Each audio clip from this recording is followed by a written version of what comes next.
Man, All right. 2021 has not been better than 2020, man. Not at all. And it looks like we live, so we're going to wait here, guys, for a second. There it is. We are live, so I just muted the background audio there. So welcome, everybody. As you can see, me and Kenyon are here together. Y'all already know what time it is, man. It's SteelTable time. Let me get to the chat. We'll do a quick read, but we're not going to do my normal intro or whatever because, we want to jump right into it. But as you can see, powered by StreamYard. I will talk to you guys about that in a moment. Trying to decide if I want to go forward with this platform. I'll briefly explain the pros and explain the cons, and then there you have it. But anyway, man, real quick, as you can see, Kenyon and myself are here. Maybe Tony can make it in tonight. He had already told me that he might not be able to, but we figured there's a lot to talk about. So we didn't. Even Tony's idea was like, man, I don't think y'all should wait. Just go ahead and have a conversation. If I can get in later, maybe I will. If not, oh well. But let's get started, man. What's up to Rajon39, Build His Life, Mr. Winningham, Shadow Slayer. Who else we got? Donovan Hubbard, the Real Missy. Real Missy. That sounds like another female in the chat. I'm not going to assume, but if it is, please let us know so we can give you your proper hello. Hello, Miss Lanisha. How you doing? Hunter Johnson. I think Odessa's in here too. So hello, Mr. Odessa. How you doing? Charlie Brown. Who else we got? Really quick, man. Really quick. Destani Collins. C. Antoine Hill. Tristan Cooper. And we'll probably end it right about there. Railfax. What's up, Railfax? Guys, a lot to talk about. Real quick, I'll say it here at the top and I'll say it at the end just so you guys can vote on it and y'all let me know what you think. Speaking of the StreamYard thing, found this software last weekend. I used it on my gaming podcast with my partner Smitty.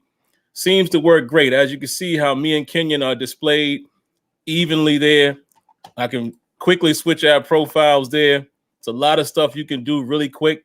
It's an in-browser software, so I don't have to worry about using another software. The only catch, two things.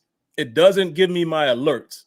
I don't know if that's important to you guys, but I like when I have the donation alerts and all that you guys can see. It's kind of my way of, appreciating you guys, et cetera, and I can hear it. So I would never miss it. This way I can't hear anything, so I'll just have to look in the chat. I don't know how important that is. To be honest, the only time I would use this platform is when it's more than one of us. So, of course, when I have Kenyon and Tony on the other podcast, that's when I'll use it. If I'm just doing a show on my own or any other type of stream, I'll still be using my OBS software. So the only caveat, man, is I don't know if I want to pay for it. I might just rock out with it like this. But here's the other catch. I can't use my own overlays. I can't take StreamYard off the screen. And again, I don't know how important that is to you all, but you're the ones viewing it. So if you guys think this platform seems to be cleaner, looks a lot cleaner than me. As you can see, I mean, me and Kenyon are split evenly there. My camera's a little small only because I'm using a real camera. And for whatever reason, it puts these little borders on the side. But other than that, that's why we're using this. And that's why you're not seeing the virtual background, of Heinz Field. We could do that if I paid for it, but I don't know if it's worth paying for it, to be honest. Because how often am I going to have more than one? I don't know. I don't want to get into that. But anyway, that's what I wanted to say early to start the show, and I'll say it at the end as well, and I'll let you guys, decide what y'all think about it. But Kenyon, man, boy, do we have a lot to talk about. Here's the other funny thing, guys. I have to say this because I already see myself doing it. Kenyon is over here on my computer. Y'all know I like to look at people when they talk. It's human nature. So I don't know how often I'm going to be looking here when Kenyon is talking. Y'all will probably see me looking over here. But anyway, boy, do we have a lot to talk about, man. And where do you want to start? I'll let you kick it off, man. Let me just read it to the people, man. We want to get into, where's my notes here? Definitely going to talk about Tomlin, and maybe we'll start with that. And you know what? We will start with that, and I'll kick that one off. But we want to talk about Tomlin and his situation, Ben's future, now that we know a little more information, even all the way up to the point where we started the show.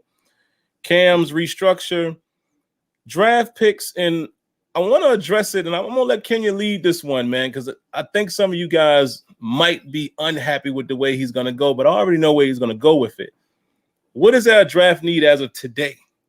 That's how you got to look at it. As of today, what we know today, before we see anything else, before we see what the cap number is, before we know what free agency is, before we know, who we re-sign, who we don't, what is our need as of today? We'll talk about J.J. Watt just to have a little fun, and then some realistic free agent options. And there you have it in a nutshell. Won't be any calls tonight, guys, because, again, another thing that I'm trying out tonight, and this won't be always, even if I stick with this platform, I just didn't do calls tonight because Kenya wouldn't be able to hear you anyway.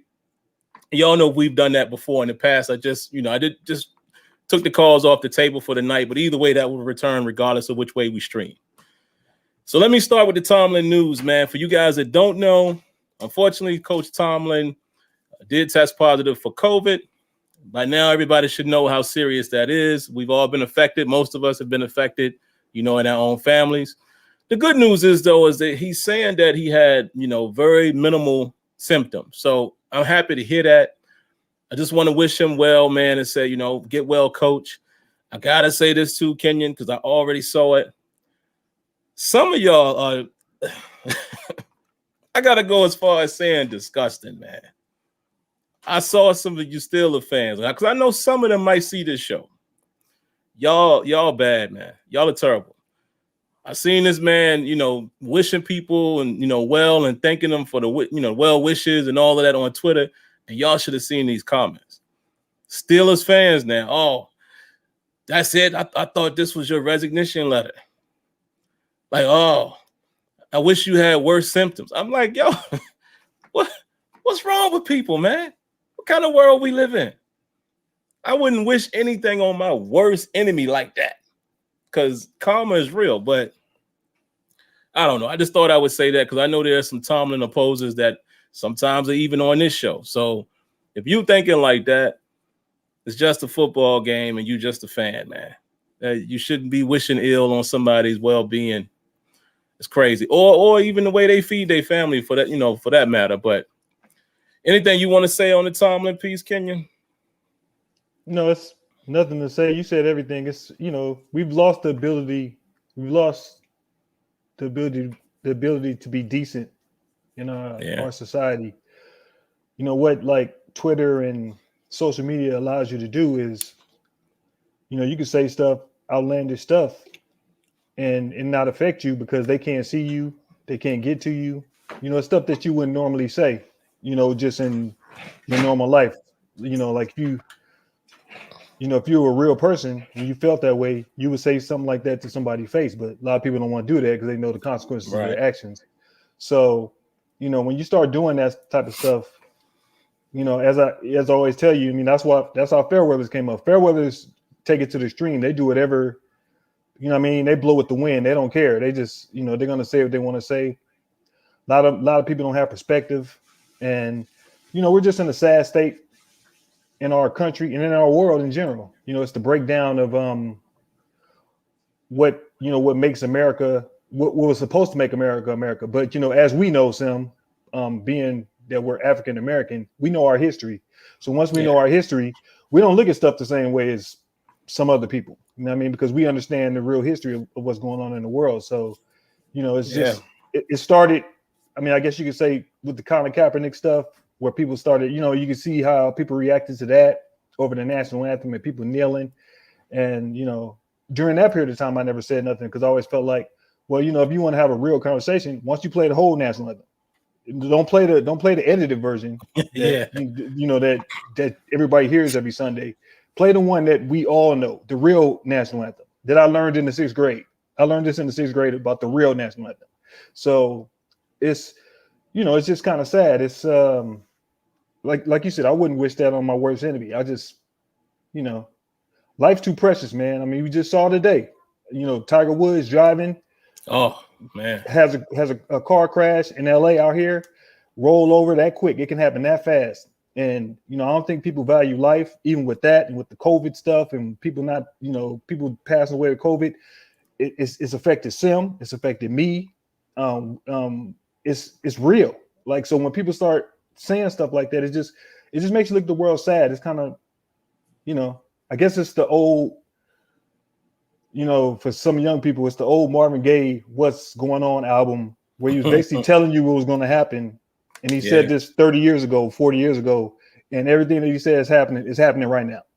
It's just very interesting. You know what I mean? It's that you can have that type of perspectives, but that's all I have to say about it. Hopefully he gets a speedy recovery.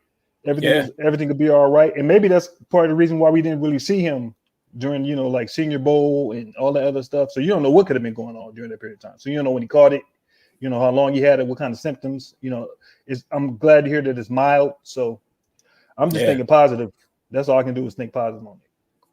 And shout outs to the media. It was his words. He said the media kept it in the tuck, man. And that usually doesn't happen. So, I'm always getting on the big time media folk. But if that's true, shout outs to them. Because again, man, stuff like that, it ain't got nothing to do with us. I mean, we're just fans, of music or sports, whatever it is. Like, we don't know these people. So that's why, I don't know, man. Maybe we a little too mature for them, Kenyon. I don't know. But people always say, man, it's just an opinion. I'm like, nah, but it's life though. Yeah. Like, I just don't live life like that. I'm telling you, you would live a much better life if you just didn't. Now, listen, I'm not saying you can't have your conversation. Me and my wife, and we talk about stuff all the time. Like, oh man, see Kanye done filed for divorce. But it's like, that's it. Right. I ain't posting it on social. I ain't diving into this, vlogs and all. It really don't matter. You know what I'm saying? We can have our little conversation, but when I got to take my opinion to the world, and I know some of y'all are saying it's kind of an oxymoron type of statement, right? Because we're giving our opinions now, but y'all know what I'm saying. It's, I don't know. It's like you said, it's just decency. It's just decency. That's all it is. So if you don't have it, I know I've grown up with people that didn't have decency. I understand that. You know what I mean? From where I grew up at, I know those type of people. They know no better. You can try to teach them it, but if they don't know that life, or they haven't been taught that at an early age, they can't apply that to their life. It doesn't seep into their soul. But you've been raised a certain way. I've been raised a certain way. So I understand, like, respect your elders. Just have general respect for people. I do believe respect is earned, but just have general respect. We can have opinions, but is that really an opinion saying, I wish you got worse symptoms? That's not an opinion. So so it just shows you where we're at in our society. And as I said, with Twitter and Facebook and all that stuff, you can say whatever you want because people can't physically reach out and touch you. And I always tell people, if you were that bold, say it in somebody's face, and at that moment, I will respect you. But if you can't say it in somebody's face and you can just write it on the keyboard, I can't respect that. Yeah, man. Well, I promise, guys, we're gonna move on to some real football talk. And here's one of the drawbacks of StreamYard. I got to look over here to see the donation. So if I missed anybody, I apologize. But shout outs to Shadow Slayer. He has a message attached to his. I think when I peeked over here earlier, I think C. Antoine Hill, I think that was you that donated. Maybe I'm right, maybe I'm wrong. But if you said something as well, please note it again so I could read it. But my man Shadow Slayer says, can the next quarterback for the Steelers be Steeman Willie Beeman from any given Sunday? And what do you think a underrated need for in the draft is? I'm going to hold that because we actually can jump right into that if you want. Can you want to attack the draft stuff first, or we really ain't got no order tonight? Yeah, we don't order. If you want to, he asked the question. If you want to know what Antoine Hill said, I can tell you that too. Okay, yeah. He said, donated $2, says Steelers fans be drawing. Hashtag Philly slang. Yeah, man. So, man, speaking of Philly, we leading. We doing that thing, brother. I don't know though. I'm still a little nervous. Still a little nervous about them Sixers. I don't know. Now they got I don't want to get into a basketball conversation, because I can just go forever. But I like what Doc has done. I think Joel Embiid is he might be the front runner for MVP. I guess I would probably put him in, depending on how if James Harden keeps playing like this, I might have to put him back up there because he's just doing too much, man. It's like you can't guard him. You know what I mean? So it's kind of like, but I like what Joel Embiid has done. He's actually doing what you have been complaining about, which I told you we didn't need to do. Yeah. Was put his butt down in the paint. So, Philly's, I'm excited about Philly. If they can, I think they have to make a move if they want to come out the East. I don't know exactly what that move would be, but I think they have to make a move because I think Brooklyn right now. Yeah, they're going to be hard to beat. That's a problem, bro. So.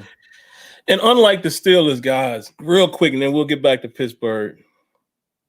I know I always say this about the Steelers, like, come on, guys, you can't win every year, da-da-da-da-da. I feel differently about the Sixers, and here's the reason why. I've never seen a title, ever. I wasn't around when they won a title. Oh, yeah. So 83. all I can do is hope. You know what I mean? That's all I could do is hope, man. Hope this the year that because I don't have nothing else. I saw us get to the finals. I saw Iverson give me a moment, but in my heart, being a Kobe fan, being a Shaq fan, I knew we weren't going to win that series. So I talk about the Sixers a little differently, man, than I do Pittsburgh. At least again, we always want to throw Ben in the trash, but Ben has allowed me to enjoy my favorite team's success in a Super Bowl twice. He will always have a place in my heart. I don't care when he retires. You can't take that away. So I ain't ready to just kick him down the road, even though I acknowledge, the Steelers probably going to have to restart here very, very soon. But we'll get into that. But as far as the draft, man, what do I think is a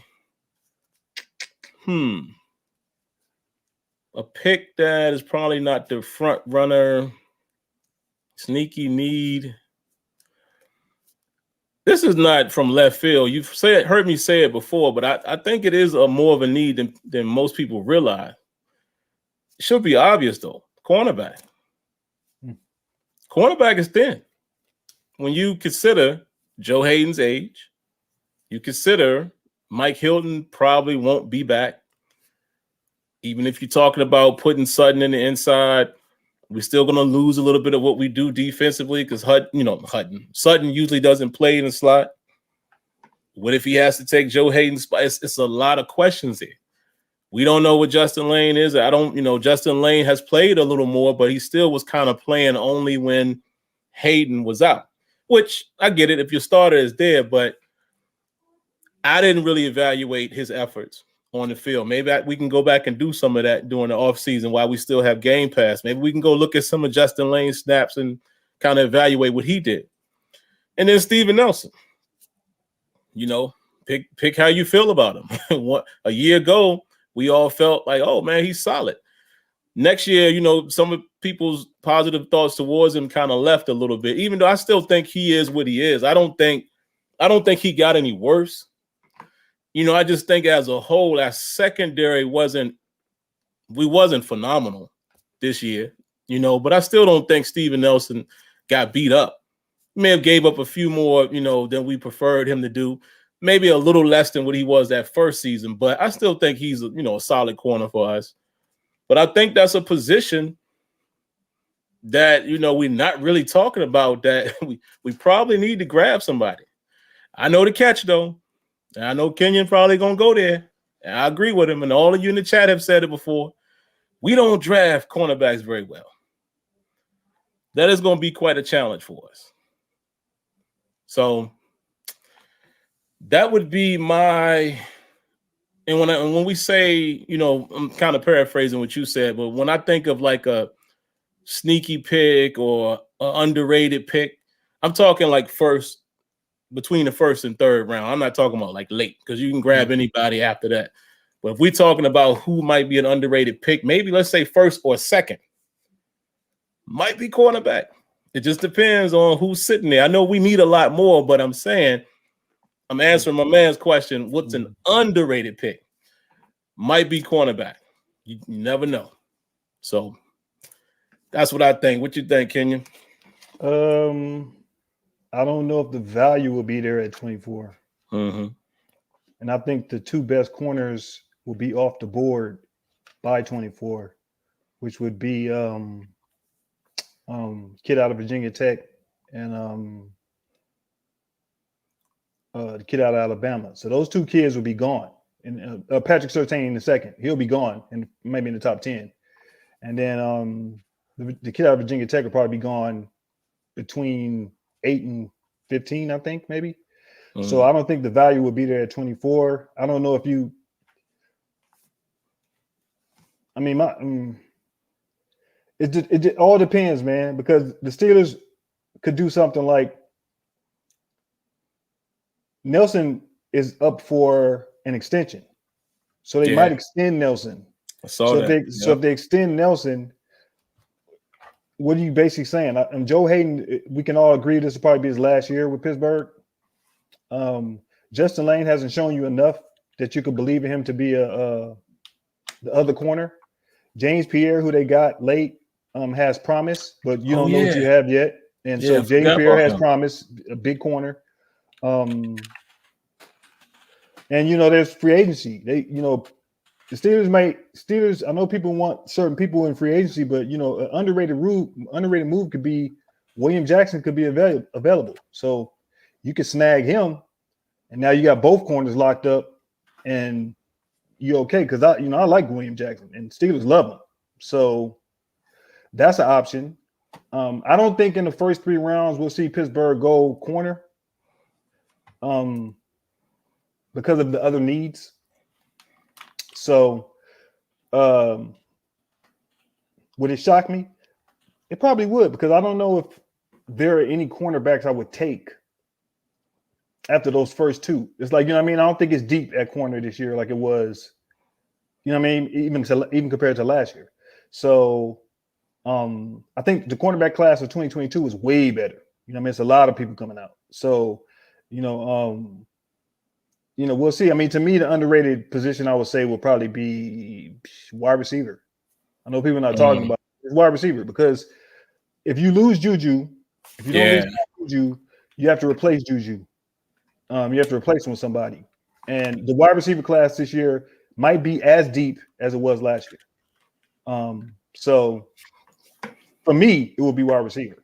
And I'm pretty sure you can get a good wide receiver in the 3rd to 5th round that, that could eventually be a contribute for your team. So that would be my position, wide receiver. I guess I could say tight end, but I think tight end is even more of a need, like a higher need, because of the way the offense may change, in the sense of you have to have a blocking tight end, like a real one. So maybe tight end, wide receiver. It's offensive, but I think that's where you have to go. I think I'm not going to say like inside linebacker, because I think we'll talk about that, about the inside linebacker. So, but that would be mine, wide receiver. Yeah, and I saw somebody mention, and this is funny, I might as well tell you guys a story. I don't think I've said it publicly. Who was it that said it here? Lyle McComb says Javon Holland as a slot DB. Funny story. That kid is actually a cousin of mine. I can't remember if I've told you guys that here or not, but I haven't met him. He, his father played, I want to say, Canadian football or something like that, so I never met him. They live out on the West Coast. I'm related to his mother. Would probably be, I'm just spitballing here. He's probably, by the time it gets to me, like 4th cousin, I think, because it's my mom's first cousin's child's child. So 4th, somewhere like that. But either way, relatively close cousin. I say that because that side of my family we're very close, even though we don't, we haven't met, some people like him. Our family is huge. But anyway, so I've always kept my eye on him, and I'm rooting for him. But I don't know if you put him in the slot. Not saying he can't play it, but from what I've seen, and it's a shame that I haven't scouted him fully, being a family member, I like where he is. I like him playing, off ball, like back. Free safety, maybe. Probably not. He's probably not a strong safety either. I want him playing deep. Like, let's say if we had him, I would envision something where maybe you have a situation where you go a 3 safety look and you bring Edmonds up in the box, or let him play as another like nickel backer, what have you, with Bush, and you have Holland and Minka deep. I would love something like that. Because from what I've seen, he's a roamer.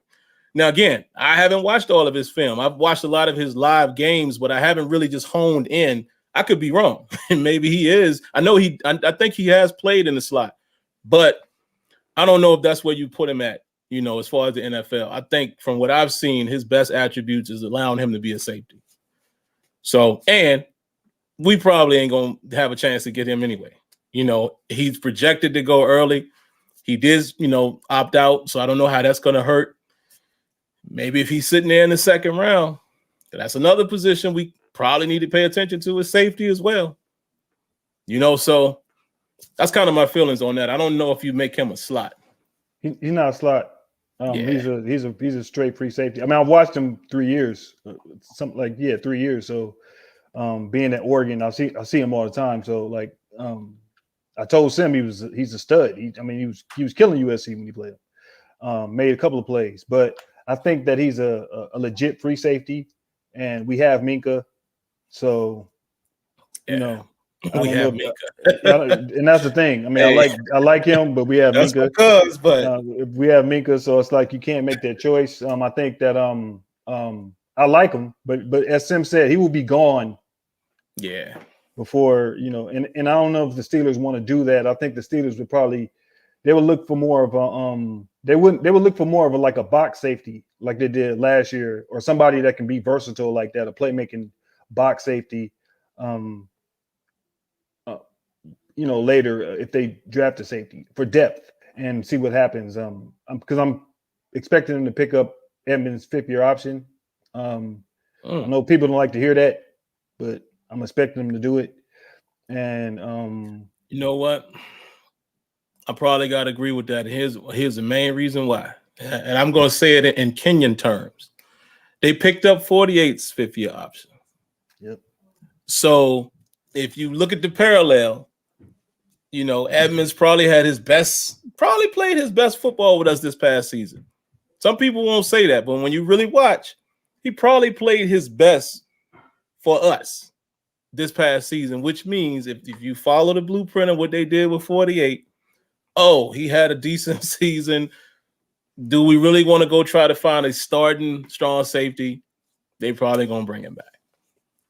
I mean, it's kind of you can kind of see it. So it's kind of like if they pick the safety, Sim and I have our personal favorites, but if they happen to snatch a safety, they don't shy away from drafting competition at the position. They drafted Antoine Brooks last year from Maryland.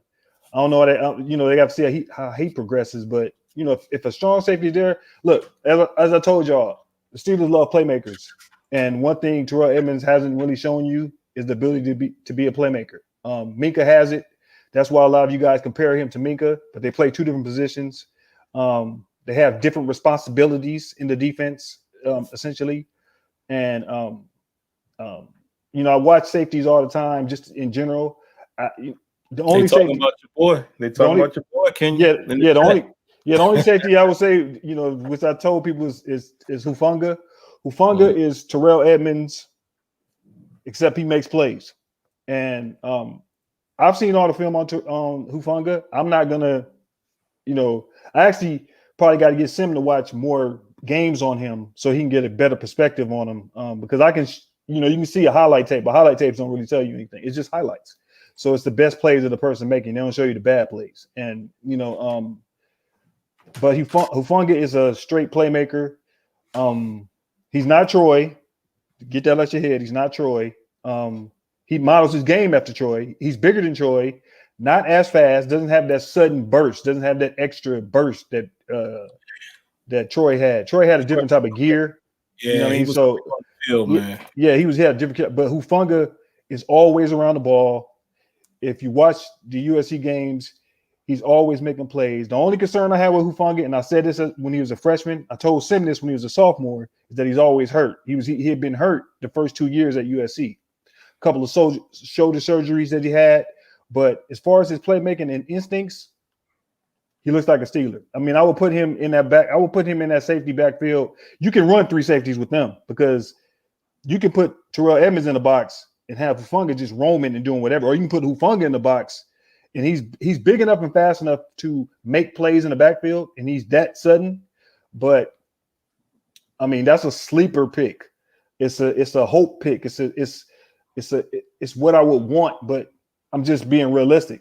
I don't know if they would go there, but if they went there, I would be ecstatic to have him. And no disrespect to Edmonds, I love Edmonds.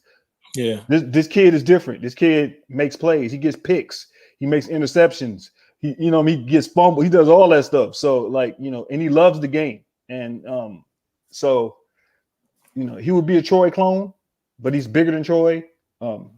And I would just tell you guys, if you want to see him, just you can go on YouTube, look at USC games, and see him flying all over the field. Especially last year, this past season. So he won Pac-12 Defensive Player of the Year. He's got the accolades. He's got all the accolades and all that stuff. And he's a stud. He's a stud. He's a sleeper pick for me. He's somebody like in the 3rd round if he's there, and the Steelers want to make that move. I wouldn't be mad at it. Yeah, man. I guess we can stay right there, man, as I got the little scrolling action right there. Another thing I like about this software. Biggest draft needs today. Again, this is going to be very fluid. Some of it might stay the same, depending on what happens. But, I mean, a signing, cap being larger, any of that can change this. But I'm going to just try to say it off the cuff. I'm not even going to try to think too hard because I want to see how much it might change as we get closer. Right now, man, this based off of the recent news with Pouncey and all of that, I still think offensive line, but if I say O-line, I'm going to hone in on just say center. I think center is a need right away, unless we go free agency. I mean, that could change it. We might get a veteran, but center, I mean, dang, now that's thrown a wrench in it because we all was looking at tackles. We were looking at guards. And now, and by the way, just to give you guys an update, Kenya sent a nice list. So we're going to get started on that. And I'm a little late, but I'm going to start this week for sure. Start watching film on a lot of these guys. But I think center has got to be it. Tight end, to me, I think is a huge need. I don't want to get myself in trouble by saying this one because everybody's going to say 1st round. But I think we can wait. But obviously running back.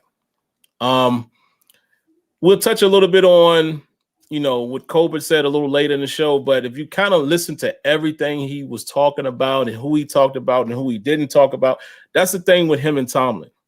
You got to really listen to where they're trying to take you without taking you there. I don't think Connor's coming back. It's just obvious. Anytime you hear Art Rooney come out and say, look, we got to fix the run game. That's more than just, even though us, semi in our eyes, scouting professionals, we would say, oh, well, O-line is a big part of it, and it is. But anytime you start hearing a team say that from a management level, they looking to replace somebody. So I don't think Connor will be back. So it automatically, running back is a need. Benny Snell, I don't know if any of us would be sitting here right now saying that he is the bell cow. Unless we're going to take a different approach. We got to consider Matt Canada. We don't know. I know Kenya's going to have fun with his scouting. It's a lot of different players we might have to look at now based off of what we may expect from his offense. But I don't think those guys are on the roster. I mean, they could fit in. Of course, McFarland will be a piece of that. But I think the traditional Steeler way is still going to have like a guy that you can really depend on as your every down back and, spell him if you have to. So those will be my 3, I would say, biggest needs as of today. Offensive line, specifically center, tight end, running back. There are other needs, but I think those might be the biggest right now. But just my thoughts.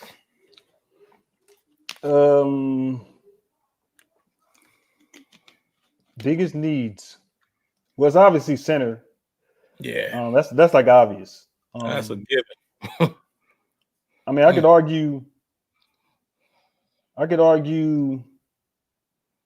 I mean, both tackle positions are a big need because as much as I like Zach Banner, he's not I don't think he can be your franchise left tackle for the next 5-6 years. And Chooks has been what he is. He's kind of like he's just there.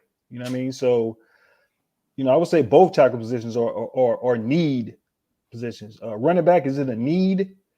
And I want people to realize, like in the first round, because something is a need, the Steelers don't necessarily do that. That's not really not their thing. So with Devin Bush, it was a need, and I was like one of the few times they traded up to get somebody, but that happens every like 5-6 years. They don't do it every year. So running back to me, it's a need, but this is the deep running back class. So there's options out there. So as much as we can say, I know there are people in the chat, specifically Jordan, who loves Najee Harris and is hoping to get Najee Harris at 24. And as I told him, if he makes it past 18, then the Steelers have a chance to get him at 24. But what would his value be? Is he projected to be a first-round back, or is he projected to be a second-round back? And that answers, you have to answer that question. And at 24, if the Steelers don't move, if they don't make a move at all, what would they pick? If a tackle is there, a stud left tackle, do you pass up the left tackle? Now, Colbert, you have to listen to Colbert, as Sim says. He said it's a deep tackle class. So maybe you can pass on the tackle in the first round and find somebody in the second round. You can get somebody like Liam Eichenberg out of Notre Dame, who I talked about before. He might be there. You know what I mean? Walker Little, injury prone at Stanford, but left tackle. So, it just depends on how they look at it. It's all going to be value for them. So I think it's one of those things where we'll see. We're going to see how it plays out. But, at 24, it's going to be interesting. But I don't know if it's I think left tackle, if you ask me what the most important position is, it'll be left. Because in free agency, the Steelers can kind of go and get a center if they wanted to, and then draft one later to groom. So these are options. So I would have to say that the tackle position. Absolutely, man. Because the more I read those comments, listen to those comments when they said, Tomlin says to Banner, "You're my guy." I still want to know, what is he talking about? Is he talking about right tackle? Being that he, from what we heard, beat Chooks out last year. But then they came back and said, well, it was really a 1A, 1B situation. But to me, whoever got the job clearly that's who you wanted to go with. So do they mean that? Or, they kind of left it in the air, but it almost made it seem like possibly left tackle.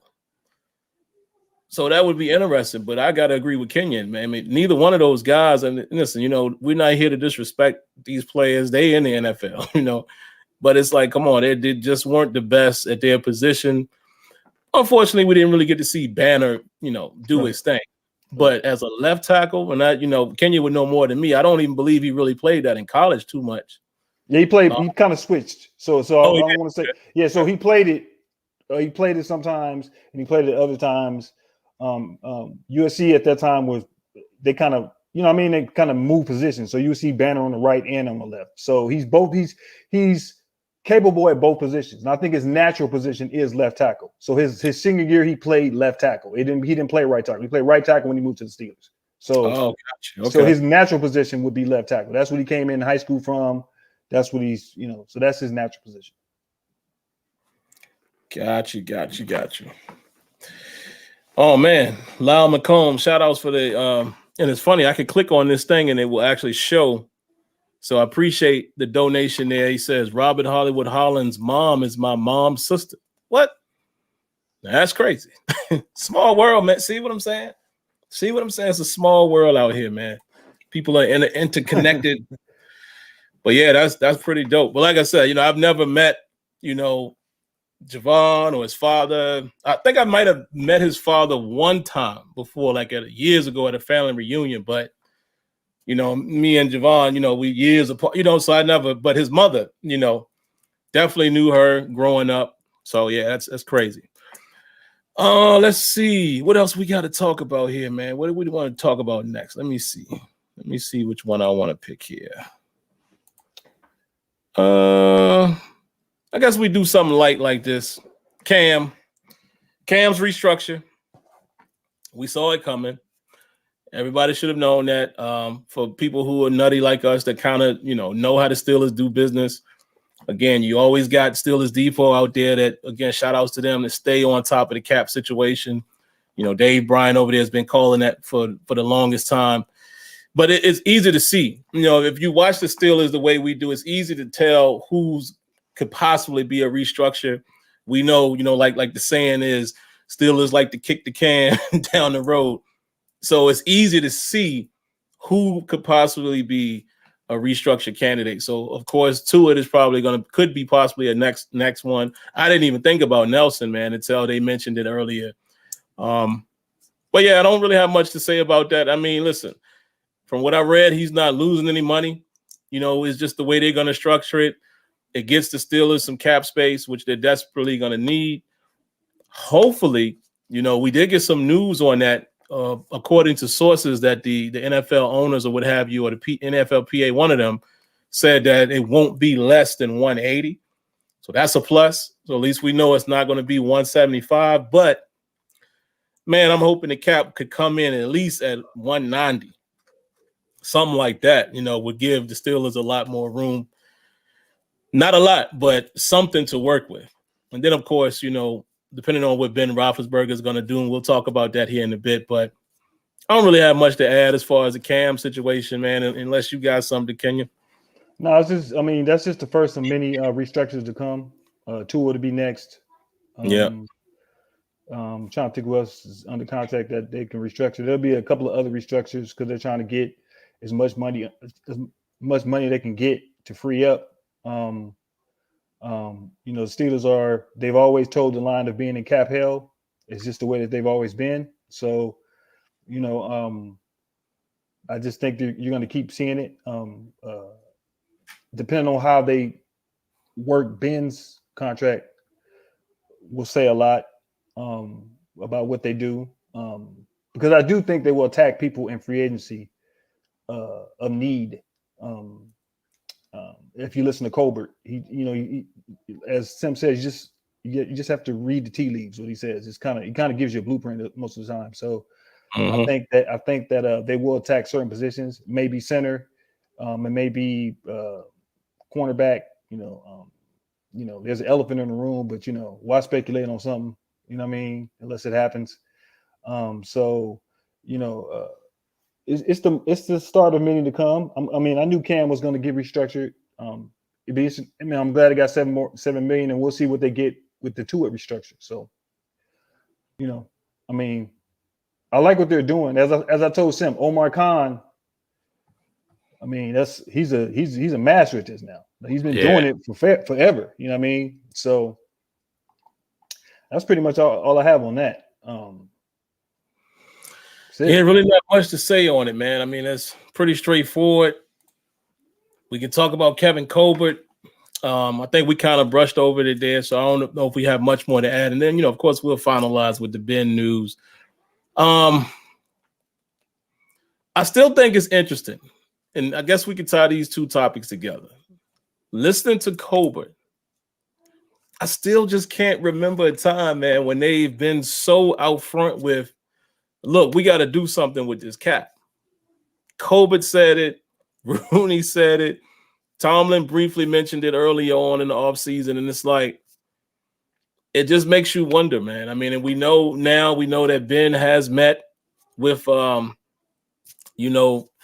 Rooney, and, apparently he's expressing that he really wants to come back, and his agent is sending, messages, through Ben Rothlisberger saying, and that, they got to come and sit down and figure out, what they could do to make it a better cap situation for both parties. So it leads me to kind of believe that, I don't know, they're going to get something done, but how much will they get done? What's Ben going to settle for? But I think we can easily say that I think there might be a significant cut, or they're going to do the voidable years, which I kind of hate that, man. I mean, I think in this case, it won't hurt us too bad because if we look at it from a realistic standpoint, if Ben Rothlisberger knows he's only going to play in 2021, like Kenya said, you're going to see about a bunch of restructures, and they're going to do everything they can do to put together the best team they can to get behind Roethlisberger one last time.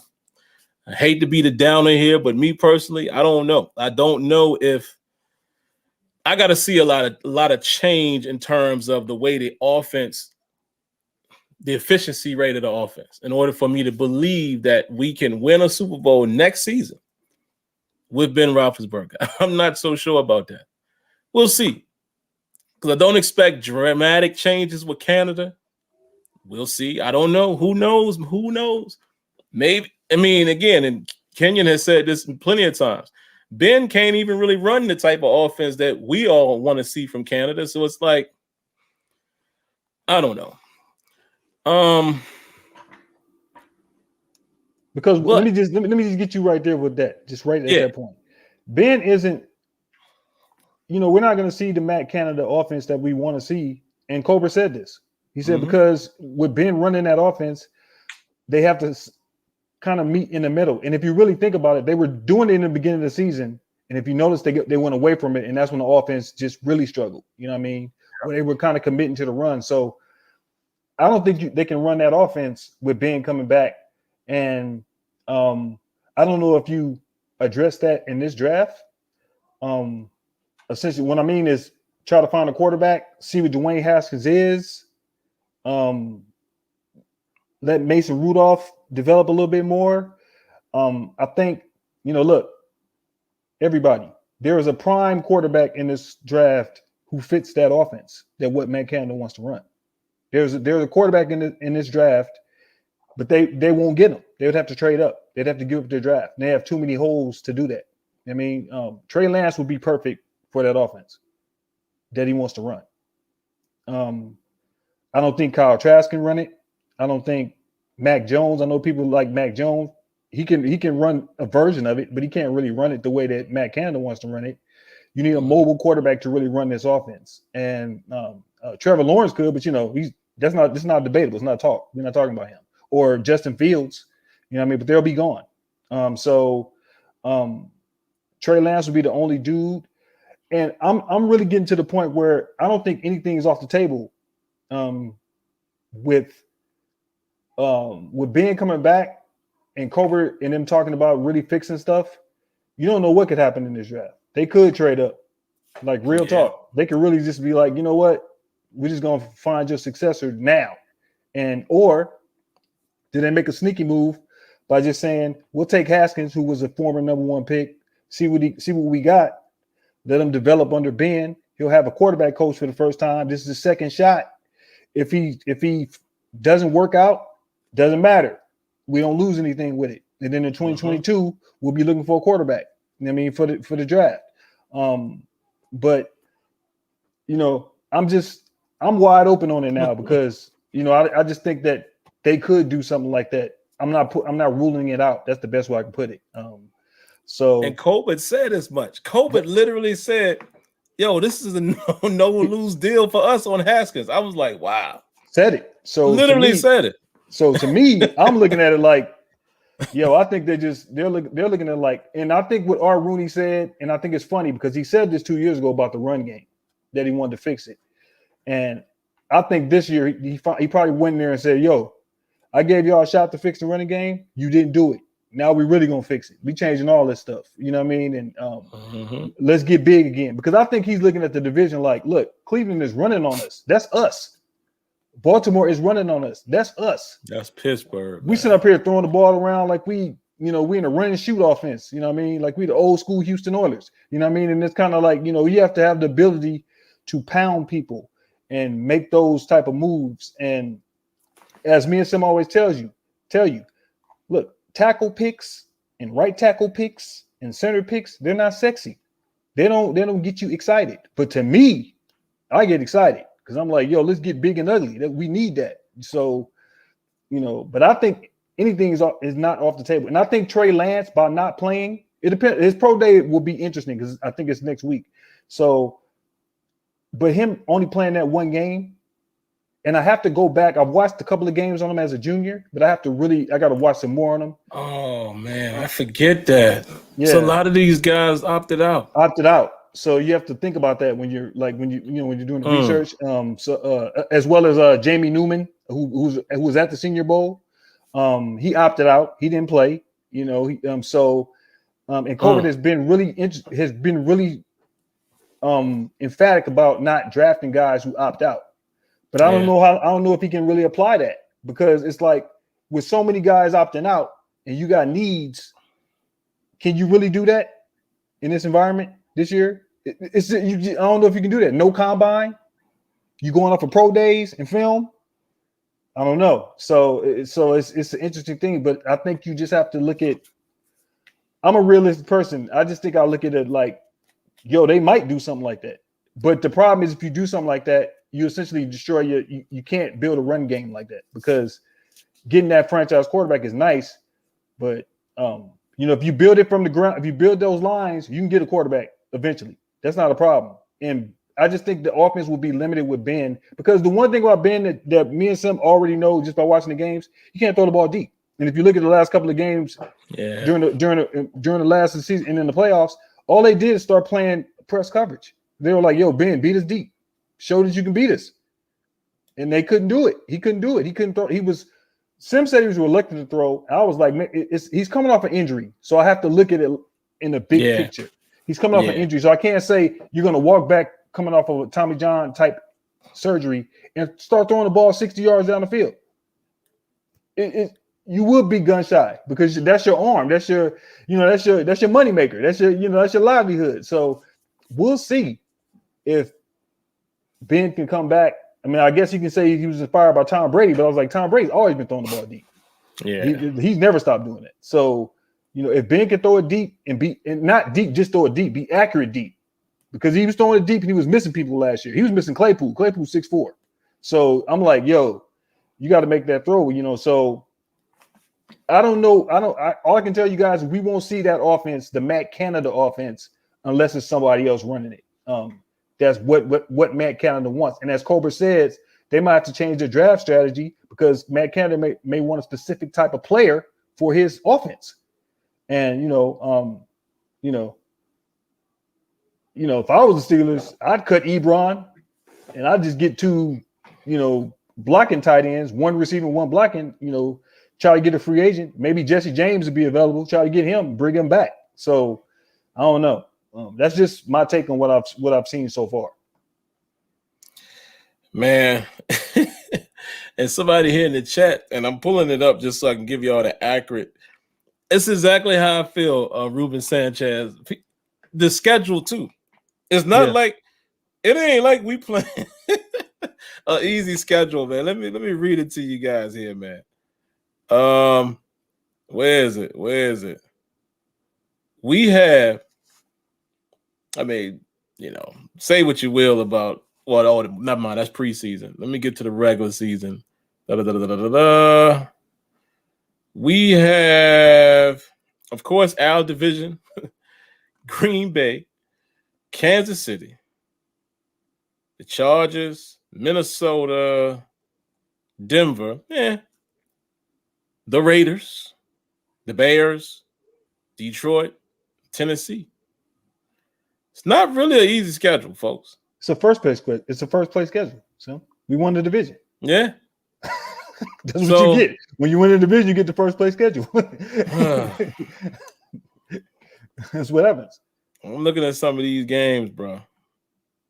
I mean, think about Green Bay. Patrick Mahomes. Kansas City. The Raiders. Buffalo again. You got to go to Buffalo. Again. That's 2 years in a row. I'm just saying, guys, listen, we said it a couple weeks ago. If you think the Steelers could win a Super Bowl this season coming up with Ben Rothlisberger, then you should be ecstatic that he's coming back.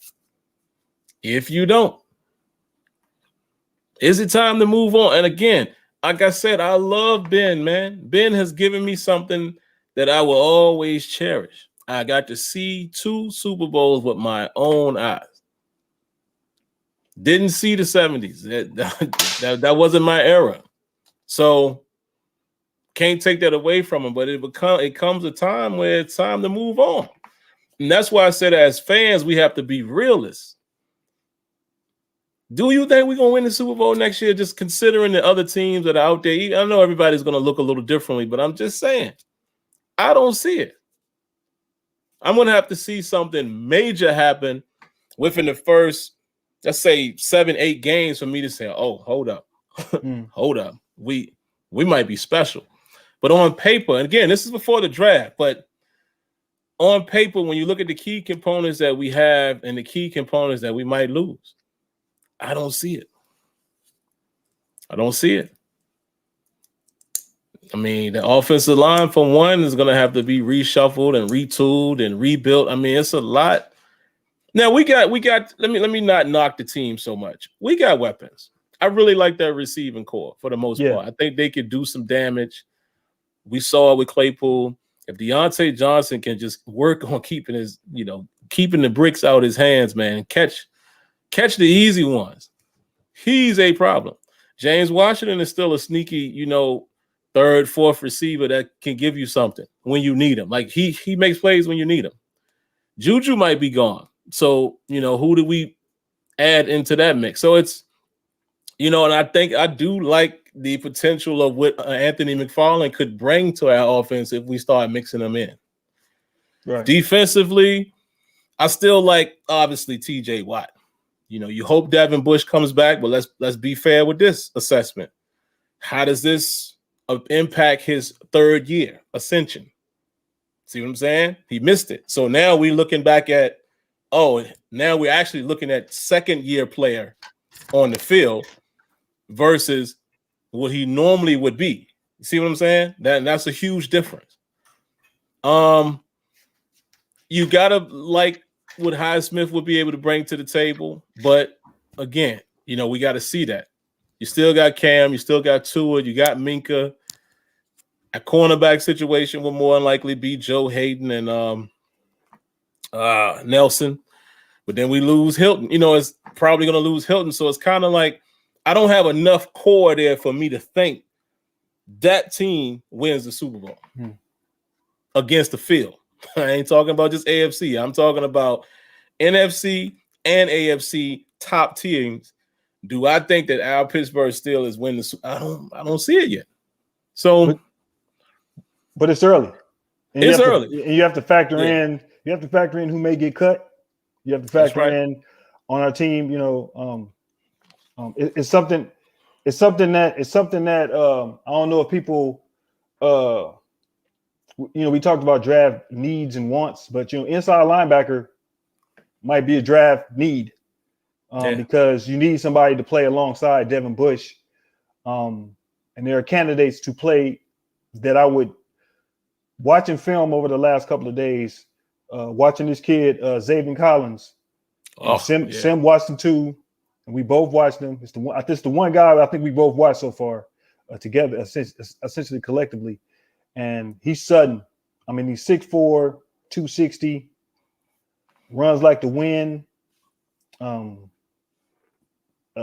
makes great decisions. I've heard rumors about him that they said that people didn't like him on the team, but they could be saying that just to, a scout could say that to put down his draft value. You know what I mean? But at 24, if he's sitting there, would I take him if I was the Steelers and pair him with Devin Bush? And yes, that's not a debate. Yes, I would do it very quickly. So, he's one. There's Nick Bolton out of Missouri. He's kind of more of the Vince Williams type, similar to Vince Williams. I guess a little bit faster, but same kind of coverage issues, I would say. You know what I mean? But he's a little bit faster. There's a couple that's there. Michael Parsons, who everybody loves at Penn State, he'll be gone. So I don't think about him. But this Xavier Collins, he played in the 3-3-5, as Sim was telling me. He played in the 3-3-5. We watched him. He does play in the 3-3-5, but in the 3-4, he could play the inside linebacker. Yeah, you know what I mean? Definitely. It's you know, and you can rush him. He can come off the edge too. He can do both. So, you know, I would say Zaven Collins at inside linebacker. Somebody in the chat asked me about outside linebacker. Look, 48 is going to be gone. Y'all can stop worrying about it. Don't harass me about calling him his name. I told y'all he was going to be gone. It is what it is. They like Highsmith, and I like Highsmith, and Sim likes Highsmith. And as we told y'all last year, he had more moves coming in than 48 had. He just did. And he got better and progressively better as the year went along. And it's kind of been sped up because of the 48's injury. So I like him. Will they add depth? Yes, I'm pretty sure they will. I'm pretty sure there's a kid out of Notre Dame, Dalen Hayes, that the Steelers really like. And they probably get him in the 4th or 5th round.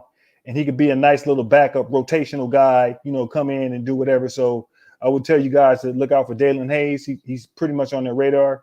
The scouts said the scouts talked to him at the Senior Bowl a lot. So he's one dude. There's a couple of kids out of Miami. One of them went to UCLA out here and transferred to Miami. There's one, but you would have to draft him earlier.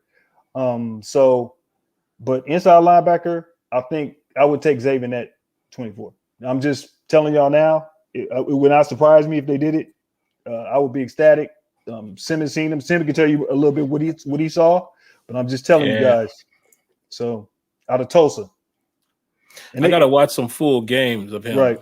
His instincts. You see that immediately. Right. You see that immediately. So I wouldn't be mad at that because, again, that's another one of them quote unquote underrated positions. We talking about Vince Williams, and no disrespect, Robert Spillane as being one of the 2 starters alongside a still learning Devin Bush. You know, this season, to me, and this is going to sound a little crazy, but I think y'all understand where I'm going with it. I wanted to see him even in the losses this year. I wanted to see how he did against a rushing attack of a Cleveland or, you know, whoever else ran on us. A lot of teams ran on us this year. I would like to have seen how did Devin Bush, how would he have possibly been able to factor in, or his lack of size, would that have shown up? Would we have been, you know, having conversations on Tuesday saying, man, he's getting lost, you know, he's getting lost in the what? Remember when Shazier used to get caught up in the trash a little bit and then he fixed it? Yeah. So I kind of wanted to see that. And this technically is going to be his second season because he went out. What week was that? Early. That was week 4, week 5. Yeah, man. And it's like, I hope it doesn't affect his. It will. I say I hope, but it will. It's going to affect his development, obviously, because there's no better development than playing time. Yeah. I hope it doesn't affect his speed. You know, I mean, I know ACLs. Doctors fixing them like nothing. I mean, you just go all the way back to thinking about Adrian Peterson and how he, when he came back after that ACL and was balling still. That's an outlier, though. You can't. That's a bad. Yeah. That happens once. I mean, that's once in a generation athlete that gets that has that type of ability. I think I agree with you on the Bush situation. I do believe because that's significant growth that you would kind of need. Yeah, man. If he was on the field. If you look at it, and the prime example would be Devin White for Tampa Bay because they both came in the same draft.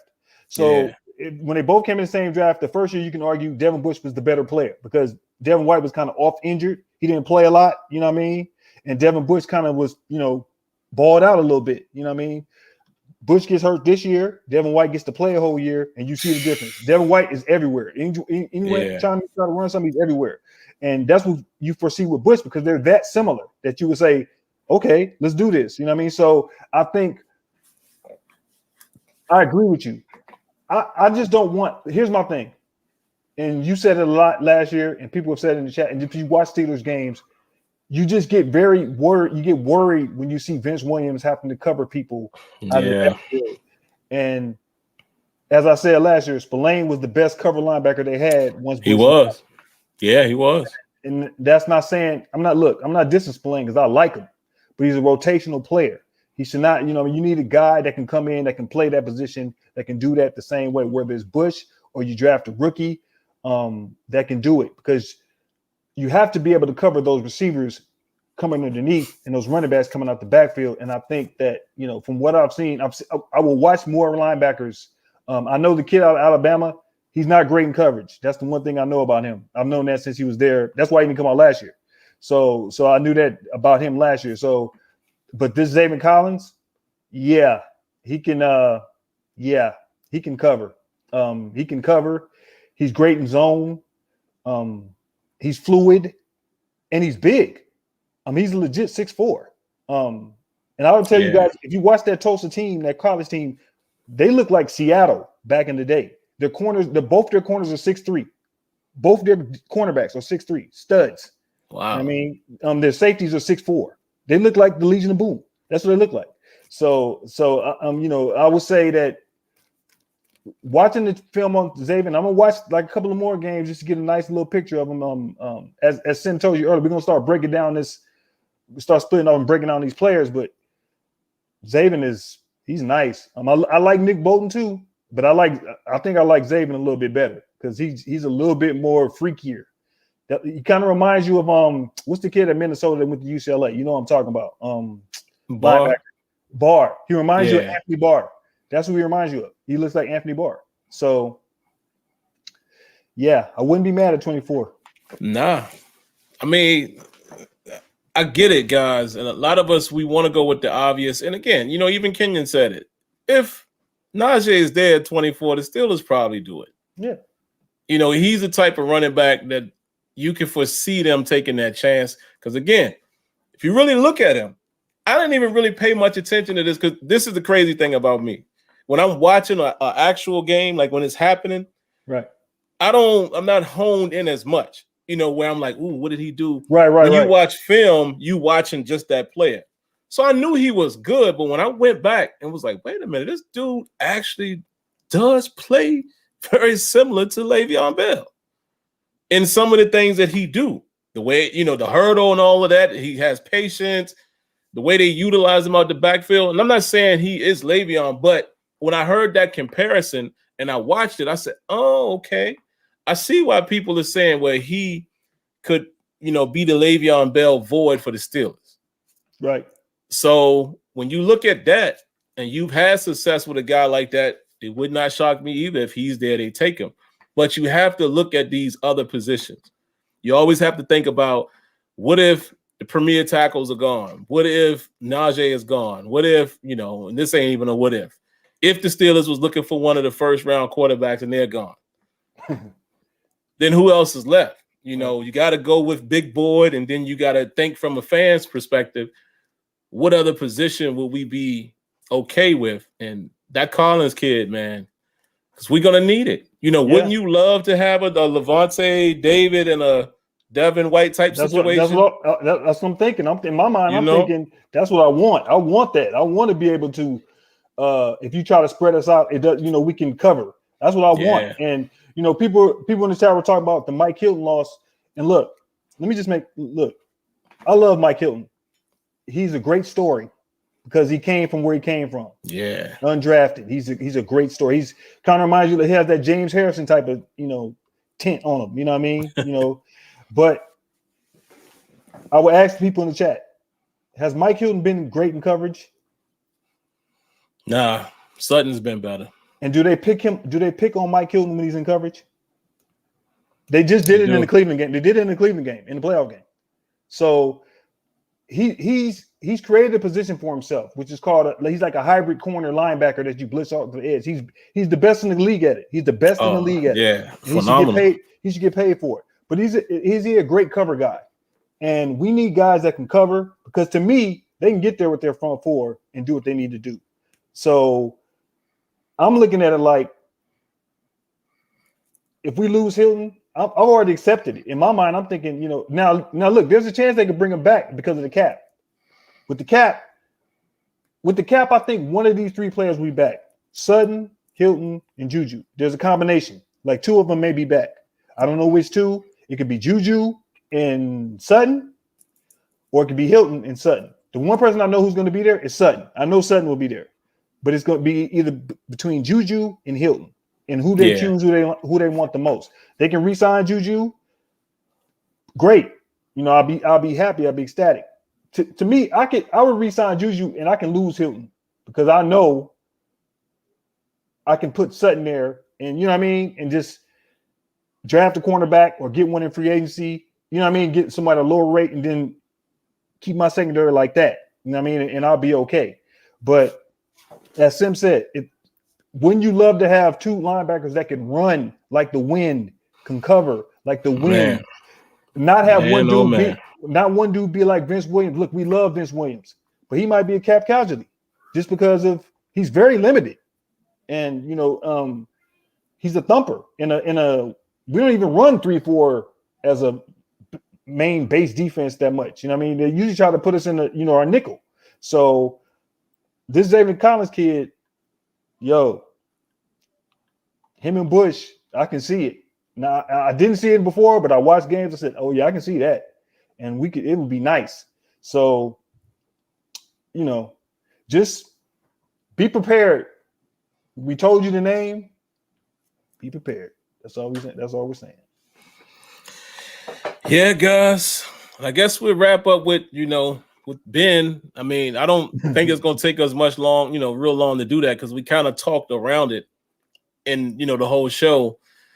But from what we've heard now, man, and I got the little quote here. I don't want to read it verbatim or anything, but it's basically his agent has come out and basically said, listen, Ben plans to return in 2021. He has met with Rooney now. The buzzword is it went well, whatever that means. And him and his manager, of course, was saying,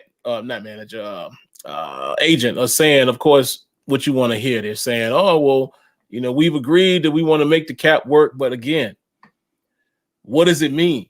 Is it going to be the situation that we all predict that they, basically do the voidable years, extend it out, and then, we're going to have dead money next year and the next year or so after that, but the hit won't be as hard? Or does Ben Rothlisberger legit, take a cut? I know it's been compared, to the Drew Brees situation, but from everything that's been told is that's a little different because, apparently Drew Brees is planning to retire. So it allows the Saints to be able to cut his salary down to like 1 point something with the expectation of him retiring. But Ben's not doing that.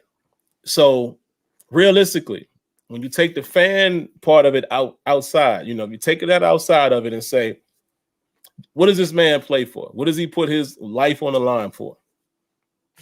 Now, if I'm being semi-selfish, and I never do this with pro athletes, I never do this with anybody who's making money. Make your money. Make your money. I'm never going to be the one to tell you to turn a bag down or whatever. It's your money. It's your life. But if you want to be just a little bit selfish, correct me if I'm wrong, y'all. I could be wrong with the math, but how many $100 million contracts did Ben sign with us? Is it 3? I think it was 3. It's 3. Is it 2 or 3? It's 2. Maybe he's on the 3rd one. This might be the 3rd one because remember, if you think of the rookie the first contract he got, he didn't break $100 million. That was the rookie deal. Mm-hmm. The second contract he got, I think, was the first $100 million. He got it, and then he signed another one. Then he signed another one, and then this one would be yes. Yeah, because what are he on? This would be year 18? He's going into a 17. Year 18, yeah. So contract, that's 5 years, 5, 10, 15. Yeah. Yep. Bruh. Oh, my man just put it here. Thank you, Mr. Winningham. He says Ben has made around $250. Listen, that's crazy. Get your money. You're never going to hear me tell another man to turn down the bag. But, bruh, if you really doing it for the team, like my man said on Remember the Titans, what team? If you doing it for the team, bruh, Ben, find a way to make, dog, you have made enough. Like, again, y'all know what I'm saying. I never want to tell nobody they made enough money. But, dude, I would come in here and be like, look, man, let's let's do a deal where I'm gonna cut it down to like $8 million this year. And I know some people will say, "Oh, you ain't," and I get it. It's still a sport where, let's be honest, Ben could be at risk, or any player, of getting a career-ending injury, something that alters your life forever. That's true. But you'd have made $250. Like, come on. And then also you have to say he's not in the power position. He's not in the power position right now. Like, he can't walk in there and say, he's not in the power position right now, because they're looking at him like, yo, man, you're not Ben no more. You know what I'm saying? That's what they're saying. They're saying you're not Ben no more. Yeah. We don't have to bring you back. Technically, we can just roll. Look, man, I hate to be the bearer of bad news, but the Steelers have a history of making you retire a little bit early.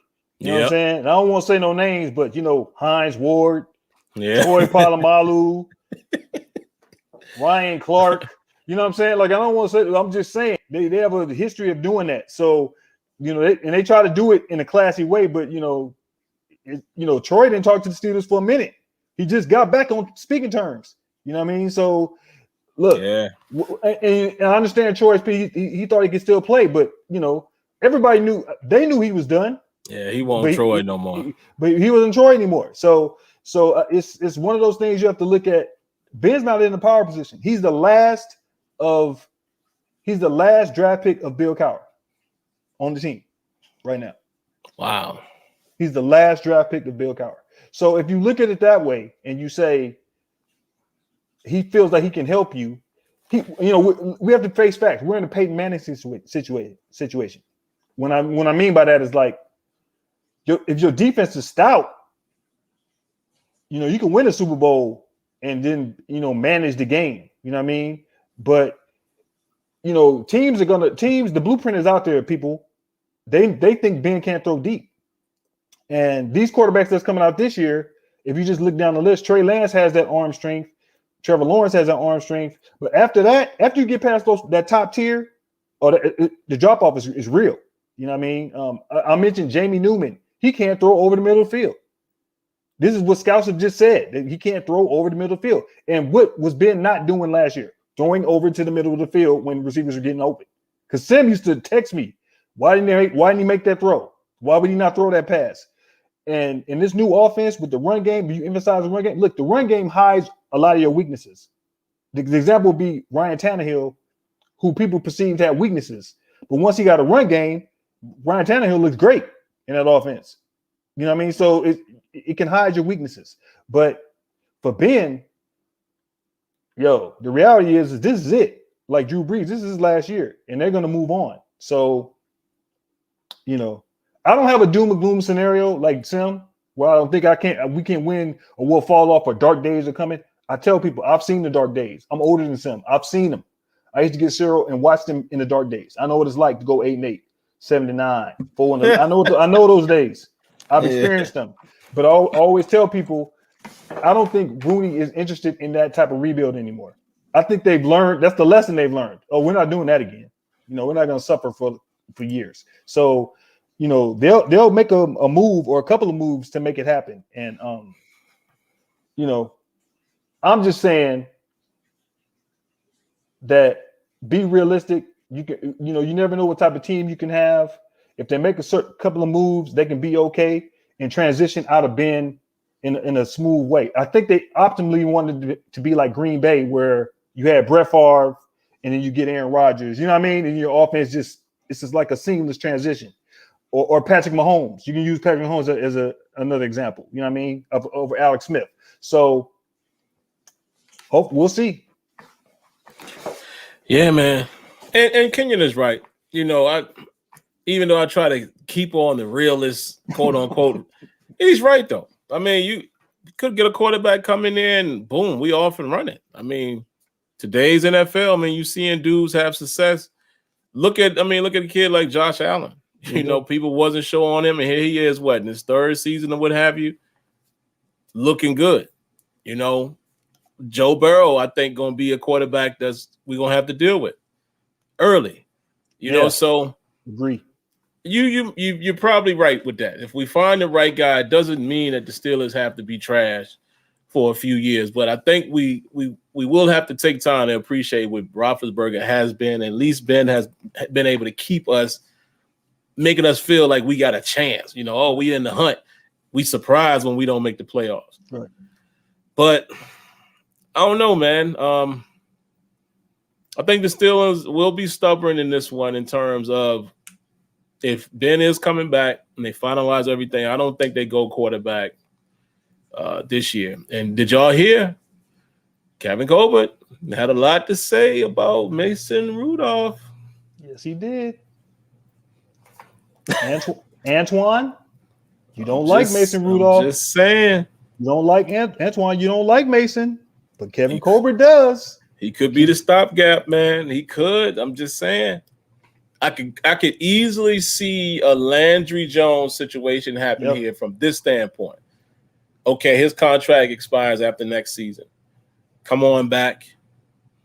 Hey, Ben Rothlisberger has retired. Like, that's an easy sell. Yep. Ben's gone. Yep. You're our guy, whether he is or not. When you're at the negotiation table, you are our guy. Right. You know, we can't pay you like a start, you know what it is, and you ain't gonna get more than this elsewhere. And you're not gonna have the opportunity to start. Because really that's the sale. The sale is the sale. You can start, and here's the thing that's even more funny. The scenario could play out by having Dwayne Haskins on the roster, and say, for instance, he makes it the whole year. Yeah. And you do that. So you do that, and then you have Dwayne Haskins, Mason Rudolph going into 2022, and you draft a quarterback. That's how you do it. And then you can find your guy. In next year, essentially in the draft, you can trade up. You can say, you know what? We've got an offensive line. We fill these other spots. The Steelers will have way more cap room next year. Their cap situation is going to be great next year. So they can go. Once Ben gone, that's it. So their whole cap situation will be great. So you can trade up, and then you can trade up and get you a quarterback. You can get that kid out of North Carolina who can run Matt Canada's offense. That kid can run Matt Canada's offense. And he'll be a top 10 quarterback. You can trade up in that top 10, get him like the Rams got Goff. It won't be the same situation because Goff is not like this kid. So get that guy. He'll be running your offense. He'll be there to compete. Mason's your starter, Haskins, and this kid. And you straight in 2022, what happens? You already got a defense. Get that offensive line together. Get that run game together. Hey, man, it's not all doom and gloom, man. You got to look at the big picture. That's right. That's it. You're right. And that scenario is perfect. And again, Colbert already said, look, the Haskins deal. I mean, that's crazy to hear GM actually say that. He was like, look, it don't cost us nothing. I was like, wow. And what if they get something out of it? I mean, again, we all know what we saw, right? We saw what we saw in college and we saw what we saw at Washington. But like I always say, they're on our team now. Why not root for these dudes? I get it. You might not like Rudolph. You might not like Haskins or whoever.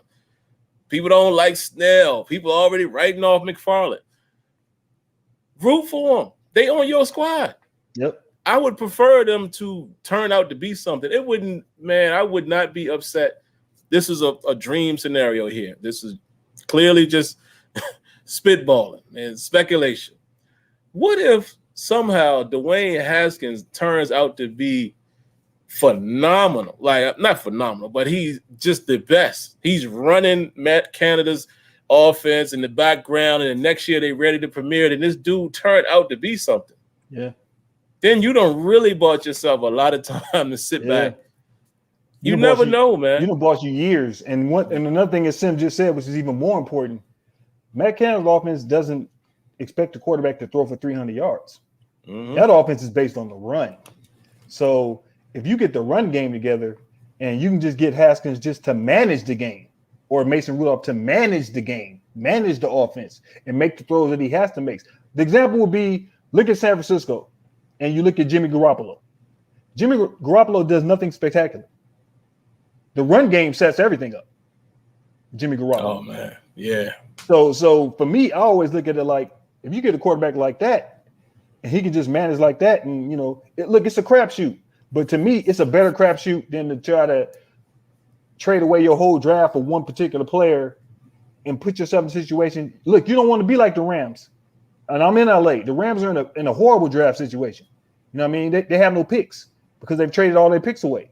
So when people say we're the Rams a Super Bowl contender, yeah, they got to win it this year. Because if they don't, that's it. They're in trouble. So it's one of, you don't want to be in that situation. You want to have a continuous thing. So I just ask people to play all the scenarios out. Me and Sim always talk. This is what we always do when we text. This is our conversations about what can happen in the future. Sim, I, and Tony, we always do this. Talk about what could happen in the future, what scenarios can play out. Sim has been more on the, yo, man, I don't want to see doom and gloom. I've always tried to be the opposite. You know what I mean? You know, look, Sim and I we balance each other out, because the times when I feel that way, he can balance me out with regular. You know, he can bring me back. So it's kind of like it's a great thing. So let's just wait and see what happens. And the Mason Rudolph, if you look at Mason Rudolph, he played great against Cleveland. You can say what you want. You can hate. He did, man. He's balled out. Give me that effort. Yeah, give me that. Right. Yeah, I'm straight. So, you know, in the meantime, you know, I'm all right. So, you know, that's it. I would just encourage you guys to just look at the wide range of stuff, and you know, but I rule nothing out when it comes to this draft. When we have other steel tables before the draft, we'll get more deep into it, but yeah, I'm ruling nothing out. That's the best way I can put it. You know what I mean? But you know, there are options that I think will be great at 24, whether it's tackle. I think you can get a center in the second round if they want to do that. And you know, but I really like this kid, Zaven Collins. I would really like to see him in the Steelers uniform. Oh man, yeah. I just really would like to see him with Devin Bush. I just think it would be. We need that type of stuff, man. We need that fearsome linebacking core. We need that him, TJ Watt, with Bush, that speed. Look, man. That's what I'm talking about. That's what I'm talking about. So, yep. Well, we'll see, man. You know, like Kenyon said, you know, I'm always down on after Ben comes. I'm running around screaming, "The winner is coming!" Gloomy. Same with the GOT reference. Yeah, man. I know what's over there. Man, I just be You know what I'm saying? It's all doom and gloom. It's all Night King coming for us, bro. It's over for us. Yeah, we'll see, man. I mean, we'll see.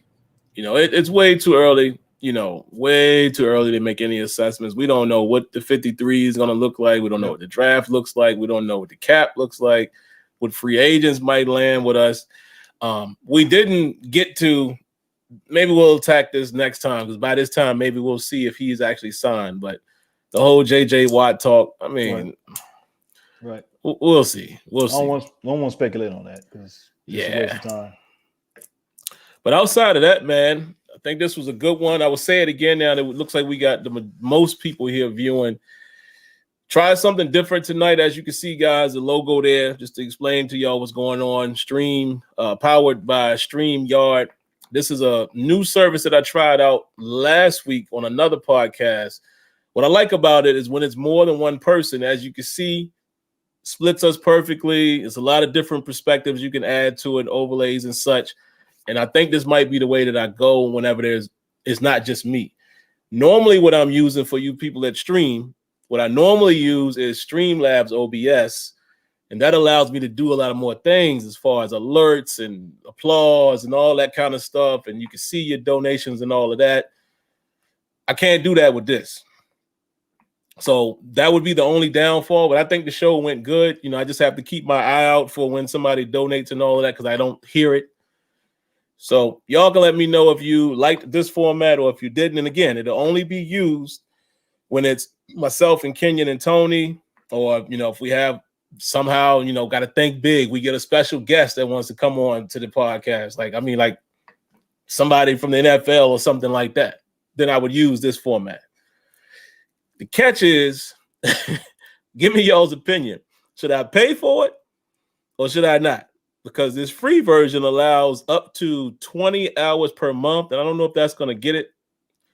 Maybe, because I don't always have guests. And then even the other show that I do is every Thursday, roughly 2 hours. Yeah, so what is that? 8 hours a month. Yeah, actually, you might be able to swing that. 20 might work, but the only big difference is, and I don't really care about it, is again, I can't take their logo and stuff off. Right. I can't add my own overlays and I can't change the background, but I'm cool with that. So I think that's probably what I'm gonna do. So I'm sure you guys don't have a problem with it, but I think it works. I wish it's just me and my quirks. I wish I could have my normal alert pop-ups and all that on here. And it just sucks that I don't. But anyway, Jason says, if you have a special guest that you want, I guess, paid for. Oh, yeah. I mean, if it gets to that point, then, yeah, of course. So, and I might just pay for it. I'm doing all that talking. It ain't like it's that much. It's like a monthly service, but we'll see. But all right, man, I think that's it. Anything else we might have missed, Kenyon? Anything else that we must get to tonight? No, we're still early in the process. I guess we'll get the decision. What we heard the decision on Ben, I guess. But I guess Sim and I and Tony will really start getting more into the draft. I mean, there are people I've scouted already, just in general. But there are people I haven't. There's the kid Quinn Mertz. I sent a video to Sim. Kid was working out in the woods, picking up trees and blocking trees and stuff, looking like Kevin Dotson. And I wouldn't mind drafting that kid. I got to see film on him, but he was killing people at the Senior Bowl. And he's a guard / center. And one thing the Steelers covet is versatility on the line.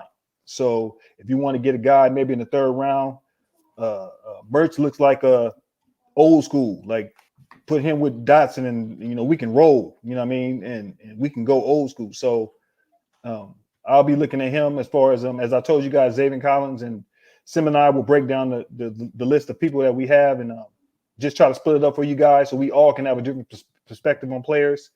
And it's better, it's more efficient. Then I don't have to scout all 58 players and Sim can scout his and hopefully we get Tony to scout some for us. And then we'll be straight.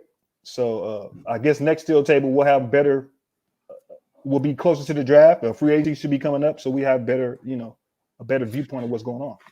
Yeah, that's what I was going to say. The next one, somebody asked how often do we do it. It's not all the time, but we probably will be doing more of them. So that's probably another reason why I might as well just pay for the service. But we probably won't do the next one until, let me see. When's free agency start? Sometime in March, right? I think it's March 17th or something like that. We might do one before that. Yeah. Roethlisberger's contract stuff, if they finalize that or whatever, right. Then yeah. But more than likely, we didn't talk about the cap. I mean, the cap. We don't know about the cap price. Oh yeah, and the cap may come in at 180. I think Sim and I have talked about this. I think 180. What is it? 180 or 185? It's supposed to be a minimum, supposedly, of 180, and that's you know what? That's one thing that we didn't talk about too. And we'll wait for that. Okay. The possible realistic free agent. So right. Maybe we'll hold that until we know what the cap is, and then there you go. Yeah, that'll work perfect. That works. Yeah. Well, all right, guys. We're gonna say bye, and here's another downfall of this service. Once I end it, it's over. I can't sit around and talk to we take in the browser. We ain't putting you on our personal life. We already had our own. We was texting for hours talking about beauty, and I'll leave it at that. For hours. I mean, it was hilarious. It was just like maybe one day we will give a sample size of that, because I would be very curious to know. Debbie and Odessa and Lanisha's perspective and Sade when she's here. And I think we had another one, Missy something. I would love to hear y'all's take, because women always see other women a little differently in some cases than guys see them. Yeah, that's true. So it would be interesting to hear that. And nothing disrespectful. I mean, listen, I'm a married man, so y'all know I can't go crazy. But I can though. Oh yeah, can you? I'm just playing. But yeah, man, great show, man. I always appreciate when you on, man. Hopefully we get Tony on next time. And prayers to Tony, guys. Man, Tony works in the post office, man, and they backed up. So that's really what happened to him tonight, man. Long hours. So keep Tony in your thoughts, man. I'm sure he'll be happy to hear that. But that's why he really couldn't make it tonight, man, because, yeah, the post office is nuts right now. But, all right, man, y'all know the routine. If you haven't already, make sure you subscribe, cut on the notification, hit the like button. Stay safe. God bless, and good night. Peace.